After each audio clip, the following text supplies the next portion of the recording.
Hello, I'm Caroline Weaver from Body and Soul Companion. It's the second week of Advent.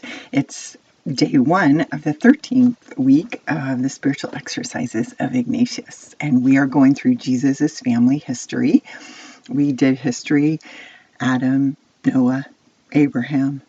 Moses was the last day of last week, yesterday, and so we went into our Jesus is yesterday. Jesus is the Passover lamb from the story of Moses. And today we're going to go into the book of Ruth, the whole book of Ruth.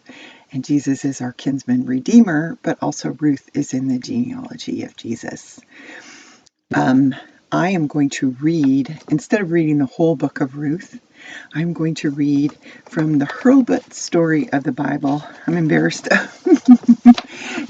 We used it a lot when my kids were little. So I went from reading to my kids the Beginner's Bible to I love this one. We got this one in Malaysia. It's a British book, I think. Ladybird. Because I think they call ladybugs ladybird. Yeah, ladybugs in England. But anyway, the Ladybird Bible story book. My kids really like this one, the illustrations in it. And then we went to the Hurlbuts, which is a little bit, so it's a nice happy medium between reading the whole story on this video versus just having a more condensed story.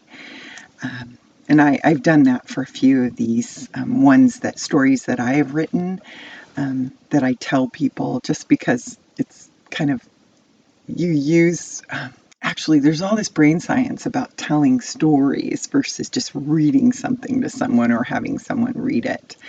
So today, this is, if you've been talking about the Jesse tree, it's grain of wheat. Oh, that's better. So that's what the symbol is on the Jesse tree. Not that you have to do the Jesse tree, but I'll have a link to the Jesse tree, things to talk with your kids about.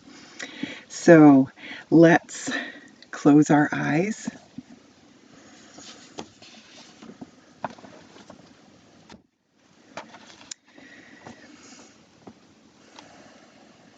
And bring our whole self to God's presence.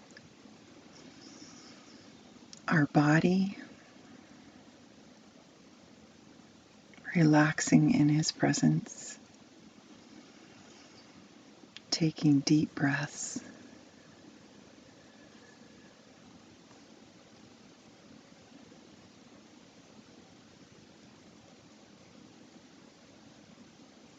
And bringing our mind to His presence.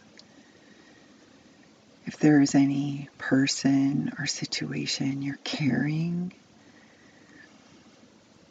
I'll give you a little bit of time to give that over into the loving hands of God.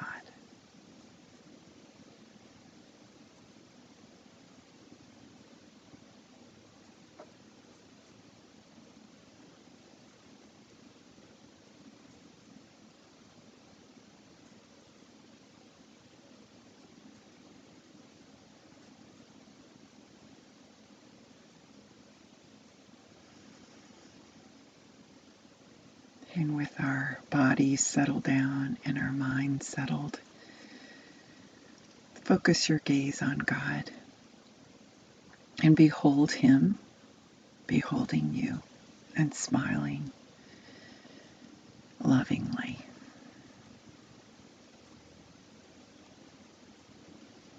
He is glad you're here.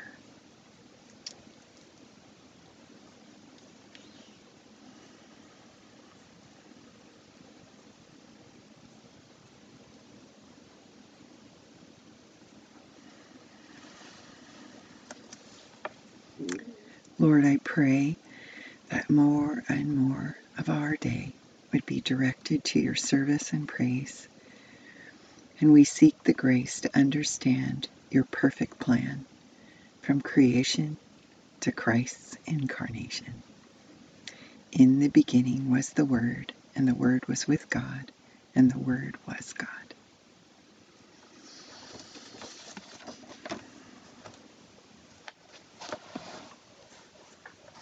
The Story of Ruth. In the time of the judges in Israel, a man named Elimelech was living in the town of Bethlehem in the tribe of Judah, about 6 miles south of Jerusalem. His wife's name was Naomi, and his 2 sons were Mahlon and Chilion. For some years the crops were poor and food was scarce in Judah, and Elimelech and his family went to live in the land of Moab, which was on the east of the Dead Sea, as Judah was on the west.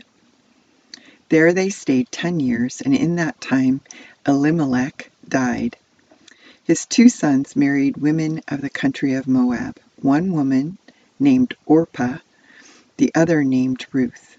But the 2 young men also died in the land of Moab, so that Naomi and her 2 daughters-in-law were all left widows.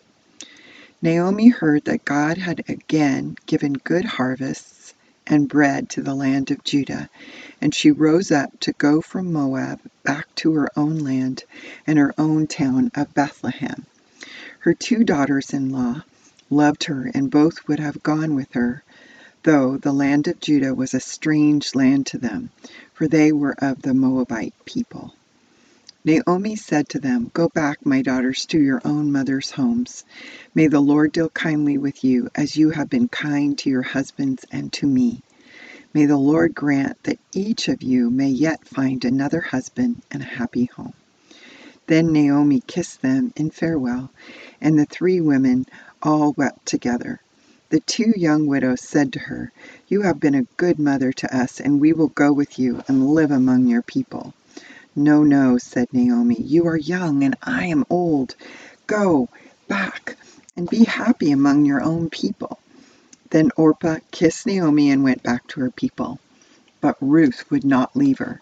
She said, "Do not ask me to leave you, for I never will.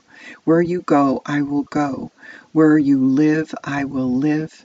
Your people shall be my people, and your God shall be my God. Where you die, I will die and be buried. Nothing but death itself shall part you and me." When Naomi saw that Ruth was firm in her purpose, she ceased trying to persuade her, so the 2 women went on together. They walked around the Dead Sea and crossed the river Jordan and climbed the mountains of Judah and came to Bethlehem. Naomi had been absent from Bethlehem for 10 years, but her friends were all glad to see her again. They said, "Is this Naomi, whom we knew years ago?" Now the name Naomi means pleasant, and Naomi said, "Call me not Naomi, call me Mara, for the Lord has made my life bitter.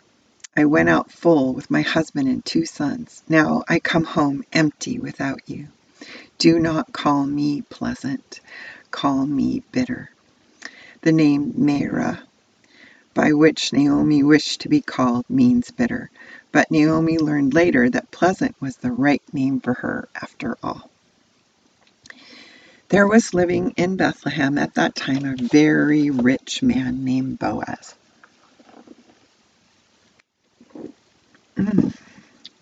He owned large fields that were abundant in their harvest, and he was related to the family of Elimelech, Naomi's husband, who had died. It was the custom in Israel when they reaped the grain not to gather all the stalks, but to leave some for the poor people, who followed after the reapers with their sickles and gathered what was left. When Naomi and Ruth came to Bethlehem, it was the time of the barley harvest, and Ruth went out into the fields to glean the grain which the reapers had left. It so happened that she was gleaning in the field that belonged to Boaz, this rich man. Boaz came out from the town to see his men reaping, and he said to them, "The Lord be with you." And they answered him, "The Lord bless you." And Boaz said to his master of the reapers, "Who is this young woman that I see gleaning in the field?" The man answered, "It is the young woman from the land of Moab who came with Naomi. She she asked leave to glean after the reapers and has been here gathering grain since yesterday. Then Boaz said to Ruth, "Listen to me, my daughter. Do not go to another field, but stay here with my young women. No one shall harm you, and when you are thirsty, go and drink at our vessels of water." Then Ruth bowed to Boaz and thanked him for his kindness, all the more kind because she was a stranger in Israel. Boaz said, "I have heard how true you have been to your mother-in-law Naomi in leaving your own land and coming with her to this land. May the Lord, under whose wings you have come, give you a reward." And at noon, when they sat down to rest and to eat, Boaz gave her some of the food. And he said to the reapers, "When you are reaping, leave some of the sheaves for her, and drop out some sheaves from the bundles, where she may gather them." That evening Ruth showed Naomi how much she had gleaned and told her of the rich man Boaz, who had been so kind to her. And Naomi said, "This man is a near relation of ours. Stay in his fields as long as the harvest lasts." And so Ruth gleaned in the fields of Boaz until the harvest had been gathered. At the end of the harvest, Boaz held a feast on the threshing floor. And after the feast, by the advice of Naomi, Ruth went to him and said to him, "You are a near relation of my husband and of his father Elimelech. How will you not do good to us for his sake?"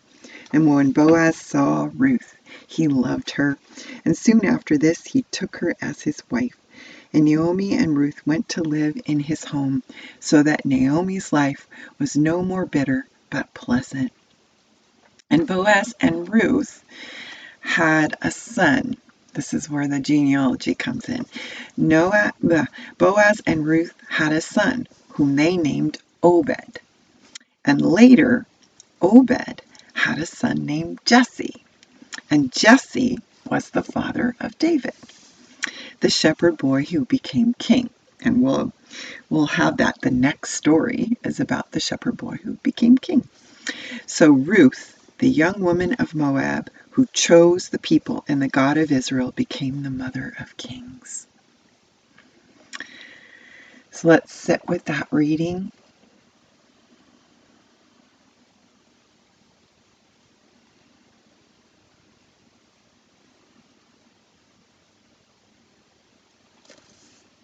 And I'm going to bring you through an imaginative contemplation.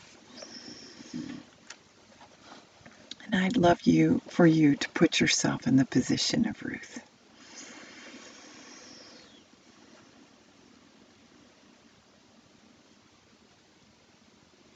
Imagine Ruth.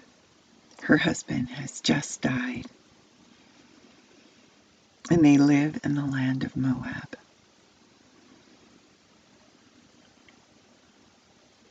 So look around you in the land of Moab. What do you see?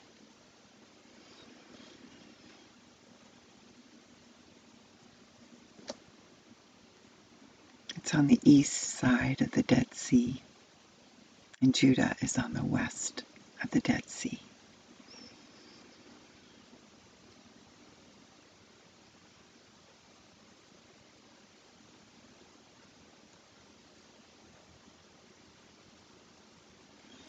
So imagine Ruth in mourning over the death of her young husband. Imagine Orpah, Ruth, and Naomi,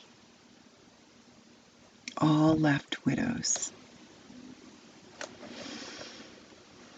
Naomi heard that God had again given good harvests and bread to the land of Judah on the west side of the Dead Sea. And she rose up to go from Moab back to her own land in her own town of Bethlehem. We know who was born in Bethlehem, don't we? Imagine the love that you feel for Naomi, your mother-in-law.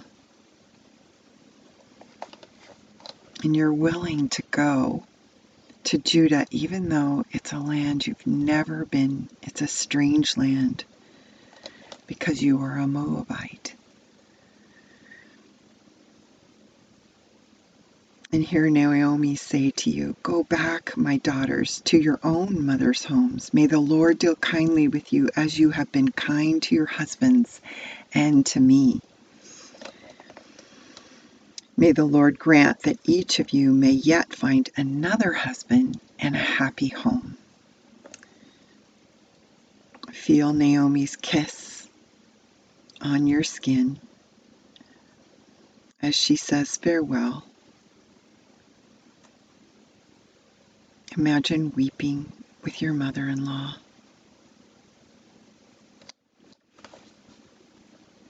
And then saying, you have been a good mother to us, and we will go with you and live among your people, even though it's a strange land. Hear Naomi say, no, you are young and I am old. Go back and be happy among your own people. So Orpah kiss Naomi and go back to her people. But you, Ruth, stick close to your mother-in-law and say, do not ask me to leave you, for I never will. Where you go, I will go. Where you live, I will live. Your people shall be my people, and your God shall be my God. Where you die, I will die and be buried. Nothing but death itself shall part you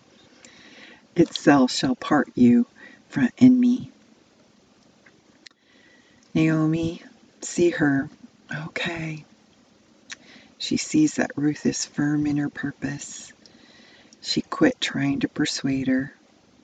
So they go on together, walking around the Dead Sea, crossing the River Jordan, climbing the mountains of Judah, and eventually coming to Bethlehem.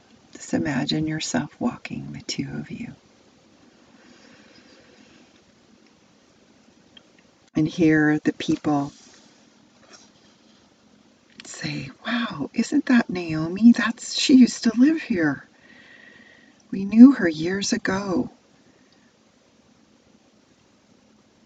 And then hear Naomi say, call me Mara, don't call me Naomi. I went out full and pleasant, but my life has become bitter because I lost my husband and my 2 sons. So call me Mara. Don't call me Naomi, which means pleasant. So they settle in Bethlehem. Imagine yourself settling in Bethlehem. And you hear about a rich man named Boaz. And you look out on the fields and you realize that Boaz owns all these fields.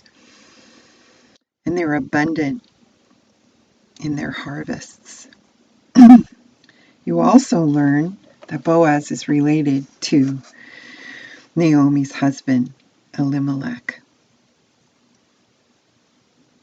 So you see, you're Ruth, you see the people reaping the grain, but you know that they leave some of the grain for the poor people, some of the stalks.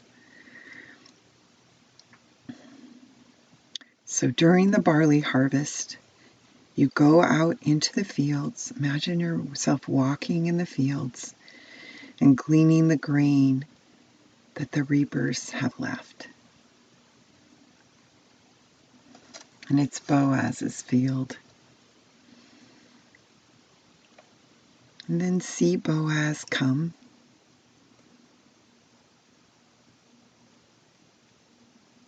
And say, who is this young woman that I see gleaning in the field? And hear the reapers say, it is the young woman from the land of Moab who came with Naomi. She asked leave to glean after the reapers and has been gathering here since yesterday. And hear Boaz say to you, listen to me, my daughter. Do not go to any other field, but stay here with my young women. No one shall harm you, and when you are thirsty, go and drink at our vessels of water. Bow to Boaz and thank him for his kindness. And then hear Boaz say to you, I have heard how true you have been to your mother-in-law Naomi in leaving your own land and coming with her to this land.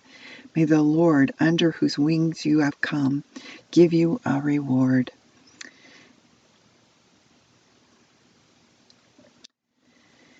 It's noon, and you sit down to rest and to eat, and Boaz comes and gives you food. Taste the food. How do you feel?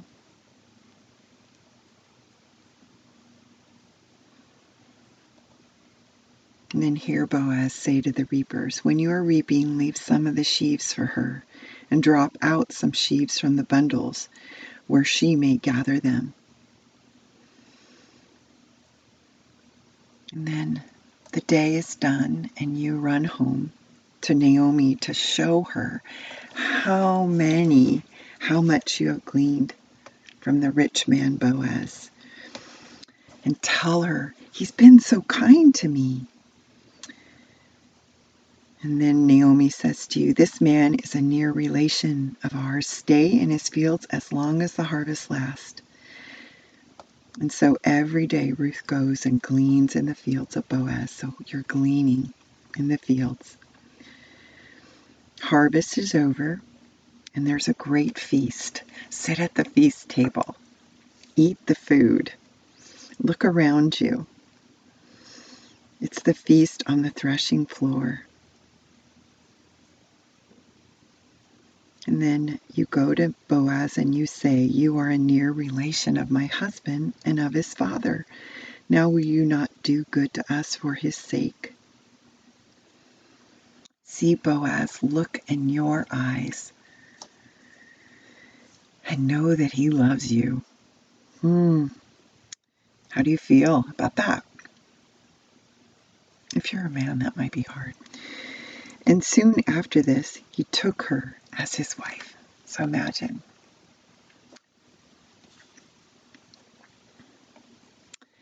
And then you and Naomi go into and live at Boaz's house, and he's rich. And Naomi is no longer bitter, but she's pleasant again. Her name has been, her identity, her name has been restored. Pleasant. That's kind of an exciting concept to think of. And then imagine your good pleasure that you bear a son named Obed. And then Obed gives birth to Jesse, or Obed's wife gives birth to Jesse. And then Jesse's wife gives birth to David, the shepherd boy who became king. So Ruth, a foreigner from Moab, who chose the people, he chose the people, and the God of Israel became the mother of kings. Let's just sit with that.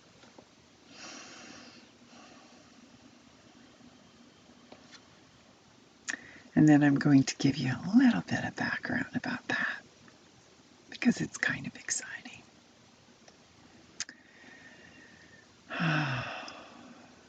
So hopefully you could go into that scene, those scenes.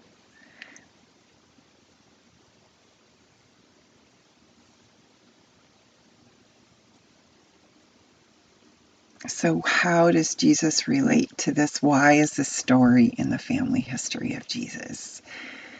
It has historic and symbolic significance. And that's why I think in the Bible, at the end of the book of Ruth, it's the genealogy is there.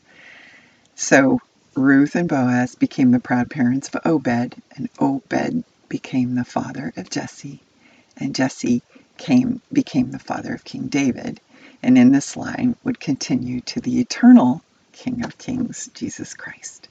And that's Matthew 1 through 16. There's a genealogy. That's why the Gospels have genealogies in them.